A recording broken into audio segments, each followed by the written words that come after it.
दोस्तों रिसेंटली पता होगा आपको कि पाकिस्तान ने और इजराइल ने यह कहा था कि डोनाल्ड ट्रंप को पीस के लिए नोबेल प्राइज मिलना चाहिए। आज मैं भी एक दावा करता हूं कि डोनाल्ड ट्रंप को इकोनॉमिक्स का नोबेल भी दे देना चाहिए। अच्छा, यहां तक कि इकोनॉमिक्स ही नहीं, लिटरेचर वगैरह सारे जो नोबेल प्राइज हैं वो इस बार नाम कर देने चाहिए डोनाल्ड ट्रंप के। खास तौर पर इकोनॉमिक्स का नोबेल तो मिलना ही मिलना चाहिए। जिस तरीके से टैरिफ को एक हथियार के तौर पर इस्तेमाल किया है, अमेरिका को पूरी तरीके से बर्बाद कर दिया है डोनाल्ड ट्रंप ने। खास बात यह भी है कि डोनाल्ड ट्रंप ने अपने पॉलिटिकल करियर को लेकर भी काफी सेंसिटिव स्टेप्स लिए हैं। एलन मस्क के साथ में अपने कुछ दुश्मनी जो है वो मोल ले ली है। तो एलन मस्क ने यह धमकी दे दी है कि अगर कुछ ज्यादा गड़बड़ की मेरी कंपनीज को लेकर तो मैं कुछ केसेस का खुलासा कर दूंगा। कुछ फाइल्स मेरे पास में ऐसी हैं जिनको मैं प्राइवेट से पब्लिक कर दूंगा। तो एलन मस्क ने हाल ही में धमकी दे डाली है। अब देखिए, रिसेंटली आपको पता है कि आज जो है वो 9 जुलाई को क्रॉस करके 10 जुलाई हो चुकी है। 9 जुलाई की रात को डोनाल्ड ट्रंप ने टैरिफ का अनाउंसमेंट किया। 90 दिन को जो है 90 दिनों के लिए एक्सटेंड किया गया था। 9 जुलाई को रात को ये अनाउंसमेंट किया गया कि हम लोग 30% टैरिफ अब लगाएंगे। 7 कंट्रीज ऐसे हैं जिनके ऊपर ये टैरिफ लगाया जाएगा, लेकिन उनमें से एक कंट्री ऐसी है जिसके ऊपर हम लोग बात करने वाले हैं, वो सबसे ज्यादा उससे इंपैक्ट होने वाली है। चलिए हम लोग बड़ा विस्तार से बात करेंगे कि आखिरकार क्या क्या इसका इफेक्ट हो सकता है। दोस्तों, आप लोग जिंदगी के अंदर अगर उतने सफल होना चाहते हैं जितना आपने सोचा है, जितनी आप लोग कोशिश करते हैं, जितनी मेहनत करते हैं, तो आप एक बार इस चैलेंज को जरूर ज्वाइन कीजिएगा। इसमें मैंने वो टेक्निक्स बताई हैं, रिसर्च पेपर पर बेसिस हैं कि आप लोग कैसे अपने कंसंट्रेशन को, फोकस को इंप्रूव कर सकते हैं और एडिक्शन, चाहे वो पोर्नोग्राफी का हो या कोई भी एडिक्शन हो, उससे आप बाहर निकल सकते हैं। देखिए, आप अगर इस पोर्नोग्राफी के एडिक्शन में रहेंगे तो आप लाइफ के अंदर हमेशा पीछे रहेंगे। आपका कंसंट्रेशन उसके मुताबिक काम नहीं कर पाएगा। और मैंने ऑफलाइन बहुत सारी कोचिंग्स में पढ़ाया है और अभी भी पढ़ाता हूं मैं, वहां पर सबसे बड़ी प्रॉब्लम यही होती है।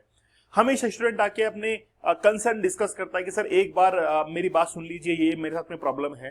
तो मैं आपसे यही कहूंगा कि आप लोग एक बार चैलेंज को जरूर एक्सेप्ट कर लीजिएगा। चलिए, तो डोनाल्ड ट्रंप ने 30%, 25% और 20% टैरिफ को अनाउंसमेंट कर दिया है। 30% जो टैरिफ है वो लगाया गया है किसके ऊपर? अल्जीरिया है, लीबिया है, इराक है, श्रीलंका है, क्योंकि ये इंडस्ट्रीज को लेकर यूएस के साथ में काफी कंपीट करते हैं। 25% ड्यूटी लगाई गई है मोल्डोवा के ऊपर, ठीक है, ब्रुनेई के ऊपर। अब आप देखिए कि 20% लगाई गई है फिलीपाइंस के ऊपर। ये कंट्रीज कोई बड़ी कंट्रीज नहीं है, ये छोटी इकोनॉमी वाली कंट्रीज हैं, क्योंकि बड़ी इकोनॉमी वाली कंट्रीज अपने आप में इंडस्ट्रियल रिवोल्यूशन ला सकती है, इंडस्ट्रियल डेवलपमेंट वो कर सकती हैं। तो अगर डोनाल्ड ट्रंप ने उनके ऊपर ऐसा इंपोज करने की कोशिश की तो वो कहीं ना कहीं एक कंपटीशन में आ जाएंगे। जैसे चाइना के ऊपर टैरिफ इंपोज किया, चाइना कंपटीशन में आ गया। इंडिया के ऊपर टैरिफ इंपोज किया, इंडिया कंपटीशन में आ गया।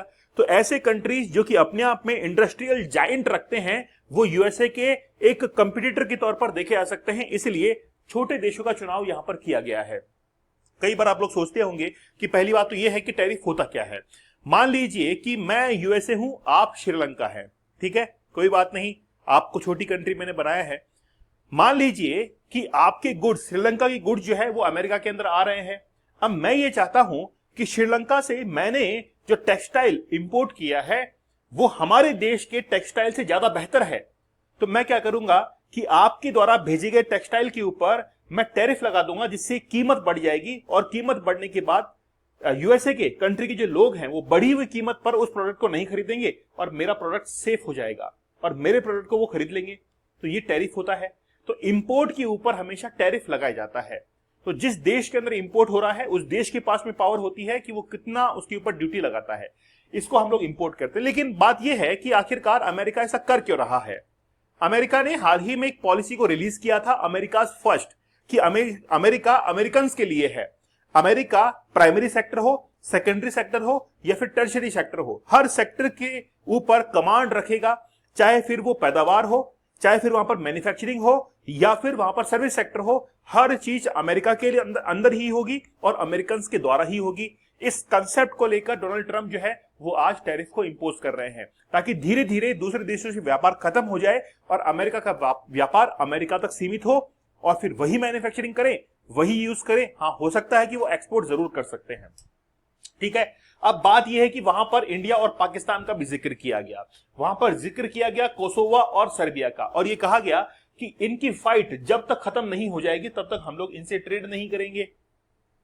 ये धमकी जो है वो डोनाल्ड ट्रंप ने दी। साथ ही के अंदर यह भी कहा गया कि एक्चुअली में ये ट्रेड जो है वो इनके लिए एक फाउंडेशन बन सकता है इस डिस्प्यूट को खत्म करने का। तो जिन भी कंट्रीज के अंदर डिस्प्यूट चल रहा है हम लोग उनके साथ में ट्रेड नहीं करेंगे, कि डोनाल्ड ट्रंप ने कहा है। इंडिया और पाकिस्तान के बीच में जो सीज फायर हुआ था 10 मई को, उसका क्रेडिट लेने की कोशिश की थी डोनाल्ड ट्रंप ने। बाद में हिंदुस्तान ने और पाकिस्तान ने, दोनों कंट्रीज ने सिरे से ही नकार दिया कि हमारे पास में कोई भी फोन कॉल नहीं आया था। ऐसा ही अभी आप हाल ही में देखने को मिला इजराइल और ईरान के बीच में कोशिशें काफी हुई और तब जाकर सीज फायर हुआ। आज भारत और पाकिस्तान ने अपनी समझाइश से ही सीज फायर किया है, ना कि अमेरिका के कहने पर। वही मुद्दा जो है, जैसे आज कश्मीर का मुद्दा है, ऐसा ही मुद्दा कोसोवा और सर्बिया के बीच में बना हुआ है। लेकिन ये जो डिस्प्यूट है इसके लिए ट्रंप ये कह रहे हैं कि हम लोग तब तक ट्रेड नहीं करेंगे जब तक कि इनके डिस्प्यूट सेटलमेंट नहीं हो जाते। साथ ही के अंदर ट्रंप ने सजेस्ट भी किया कि भाई हम लोग पेनल्टीज वगैरह लगाएंगे। अब बात यह है कि यार ये छोटे छोटे देश हैं जो कि अपनी इकोनॉमी को धीरे धीरे आगे बढ़ाने की कोशिश कर रहे हैं, और जिन्होंने ओवल हाउस के अंदर मुलाकात की। देखिए बड़ी अजीब बात है, ट्रंप ने ये कहा कि जिन देशों ने मेरे साथ में आकर, जिनके लीडर्स ने मेरे साथ में आकर ओवल हाउस के अंदर, ओवल ऑफिस के अंदर मुलाकात की है, जैसे लाइबेरिया है, सेनेगल है, गैबॉन है, मॉर्टियाने हैं, और ठीक है, तो ये कंट्रीज हैं, ठीक है, गुयाना है। तो ये सारे कंट्री जो है इन्होंने ओवल हाउस के अंदर आकर मुलाकात की, और इनके ऊपर हम लोग क्या नहीं करेंगे, ये टैरिफ इंपोज नहीं करेंगे। तो इन देशों के लीडर ने मुलाकात की। बात यह है कि जिन देशों के लीडर्स ने मुलाकात नहीं की, क्या उनके ऊपर आप टैरिफ लगाएंगे? मतलब बुलाकर ऐसा कौन सा खाना खिला दिया, ऐसी कौन सी दावत परोस दी कि हम लोग उसके ऊपर टैरिफ लगाएंगे? अभी असीम मुनीर भी गया था, व्हाइट हाउस के अंदर गया था ना, अभी एयर मार्शल पाकिस्तान के वो भी गए थे वहां पर। तो उनके साथ में क्या बातचीत हो रही है और क्या नहीं हो रही है? हो सकता है कि असीम मुनीर आगे आने वाले समय के अंदर पाकिस्तान के राष्ट्रपति बन जाए और वहां पर तख्ता पलट हो जाए, और जल्दी आपको देखने को मिलेगा। आज ही की न्यूज है ये तो, कि पाकिस्तान के अंदर असीम मुनीर जो है वो आगे आने वाले समय के अंदर राष्ट्रपति हो सकते हैं। अब बात यह है कि अमेरिका का किन देशों के साथ में ट्रेड डेफिसिट है। जैसे चाइना के साथ में देखिए, $295 बिलियन का ट्रेड डेफिसिट चाइना के साथ में है। इसलिए चाइना के ऊपर तो 135% के आसपास टैरिफ लगाया गया था, 100% से भी ज्यादा। फिर देखिए European Union, Mexico, Vietnam, Ireland, Germany, Taiwan, Japan, South Korea, Canada, इन सब के साथ में ट्रेड डेफिसिट चल रहा है। लेकिन इनमें से एक भी कंट्री के ऊपर आफ्टर 90 डेज कोई भी टैरिफ नहीं लगाया गया है, जबकि छोटे छोटे कंट्रीज जो है उनके ऊपर टैरिफ लगा दिया गया। भारत कहां पर है? भारत देखिए यहां पर ये रहा। बाकी इन कंट्रीज के साथ में ट्रेड डेफिसिट है, और यहां पर इंडिया के साथ में $45.7 बिलियन का ट्रेड डेफिसिट कौन रखता है? अमेरिका रखता है। इसीलिए इंडिया को यह कहा गया था कि हम लोग आपके ऊपर 35% टैरिफ लगाएंगे, लेकिन अभी तक उसको क्या कर दिया गया है? एक्सटेंड कर दिया गया है। और इन देशों के ऊपर भी कब से लगेगा? 1 अगस्त 2025 से ये टैरिफ जो है वो लगने वाला है। अभी मतलब जस्ट अनाउंसमेंट के बाद नहीं लगा है, 1 अगस्त से अब उनके ऊपर टैरिफ इंपोज करने वाला है। तो भारत के ऊपर भी आगे आने वाले समय के अंदर टैरिफ इंपोज हो सकता है, ऐसी पॉसिबिलिटीज देखने को मिल रही हैं। चलिए मैं आप लोग को बताता हूं कि अब इसका इंपैक्ट क्या होगा। हमको एक कंट्री का एग्जांपल लेना पड़ेगा, और मैंने अपने ही पड़ोसी देश श्रीलंका का इसमें एग्जांपल लिया है। श्रीलंका की 13% जो जीडीपी है वो टूरिज्म के ऊपर डिपेंड करती है। आप लोगों ने देखा होगा कोविड-19 के टाइम पीरियड के अंदर सबसे ज्यादा एशियन कंट्रीज के अंदर इंपैक्ट अगर पड़ा था तो श्रीलंका के ऊपर पड़ा था, क्योंकि टूरिज्म पूरी तरीके से खत्म हो गया। दूसरी बात, रशिया और यूक्रेन की वॉर के बीच में यूक्रेन जो था वो गेहूं का सबसे बड़ा एक्सपोर्टर था श्रीलंका के लिए, लेकिन वो तो रशिया के साथ में युद्ध के अंदर उलझ गया। इसलिए यूक्रेन से जितना भी गेहूं आता था श्रीलंका के अंदर वो बंद हो गया। तो श्रीलंका को दोहरी मार जो है वो झेलनी पड़ी। पहली बात फूड ग्रेन्स को लेकर, क्योंकि श्रीलंका अपने देश के अंदर फूड ग्रेन्स को वहां पर उगाता नहीं है, वो दूसरे देशों के ऊपर डिपेंड करता है। पहली प्रॉब्लम तो ये क्रिएट हुई। तो श्रीलंका को समझ में आया कि खुद के देश के अंदर इंडिजीनियस जो है वो फसल की पैदावार अच्छी होनी चाहिए, किसी दूसरे के ऊपर खाने के लिए भी डिपेंड ना रहे। श्रीलंका को बात समझ में आई। दूसरी बात इकोनॉमी को लेकर, कि हमारी इकोनॉमी केवल एक ही सेक्टर पर फोकस नहीं होनी चाहिए, खासतौर पर टूरिज्म के ऊपर, उसको डाइवर्सिफाइड करना चाहिए। अब श्रीलंका के ऊपर काफी इंपैक्ट पड़ा। लेकिन अभी अगर हम लोग देखें कि टैरिफ को लेकर क्या इंपैक्ट श्रीलंका के ऊपर पड़ सकता है, तो हम लोगों को इनके बीच में व्यापार को देखना पड़ेगा। यूएस और श्रीलंका के बीच में जो व्यापार हुआ है, ट्रेड हुआ है, वो $3.4 बिलियन का हुआ है। यूएस एक्सपोर्ट करता है $368 मिलियन, जबकि यूएस इंपोर्ट करता है श्रीलंका से कितना, $3 बिलियन। मतलब आप देखिए कि श्रीलंका से ज्यादा एक्सपोर्ट होता है यूएस के अंदर। अब देखिए कि श्रीलंका की इकोनॉमी किस पे डिपेंड करती है, यूएसए के ऊपर, और ये बात यूएसए को पता है।